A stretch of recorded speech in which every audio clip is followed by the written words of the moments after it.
તો જૂનાગઢ જિલ્લાના માંગરોળ તાલુકાના હંટરપુર ઘેડ ગામમાં ચોમાસા પૂર્વે ખેડૂતો અને ગ્રામજનોમાં ભારે ચિંતા જોવા મળી રહી છે। ગત વર્ષે નદીનો પાળો તૂટી જતા ખેતરોમાં પાણી ફરી વળ્યા હતા અને ભારે ધોવાણ સર્જાયું હતું। સ્થાનિકોના આક્ષેપ મુજબ 1 વર્ષ બાદ પણ તૂટેલા પાળાનું સમારકામ કરાયું નથી।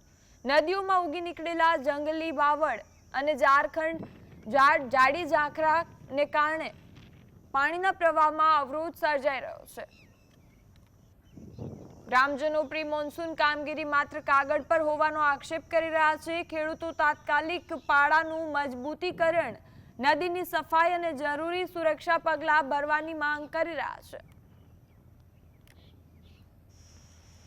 બાજુ અમીપુર ડેમ જ્યારે ભરાઈ જાય ત્યારે આ અમારી વેખલી નામની નદી છે, એમાં પૂરતું એવું પૂર આવે કે એ પાળા તોડી નાખે। અત્યારે એટલા બધા બાવડો છે ભયંકર કે બાવડો પાણી નથી નીકળતા। તો હમણાં જો રજૂઆત કરવા નીકળીએ તો અધિકારીઓ એમ કે અમારી પાસે મશીનરી નથી, અમારી પાસે ગ્રાન્ટ નથી, જે કામ હતા આયોજન અમે પૂરા કર્યા નથી। પણ મને તો એવું લાગે કે 10-15 કરોડ રૂપિયા હતા, એમાં 50 લાખ કરોડ વપરાણા તો ભલે, બાકી લગભગ ઘર ભેગા કર્યા અને હમણાં ઘર ભેગવાની તૈયારી કરીએ।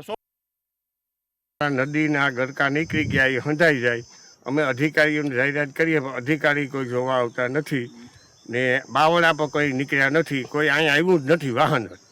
અને આ ખેડૂના ગરકા જે નીકળી ગયા એ ખેડૂના પોતે એને રીતે કામ કરી શકે એમ નથી। સરકાર કંઈક ધ્યાન દે તો થાય।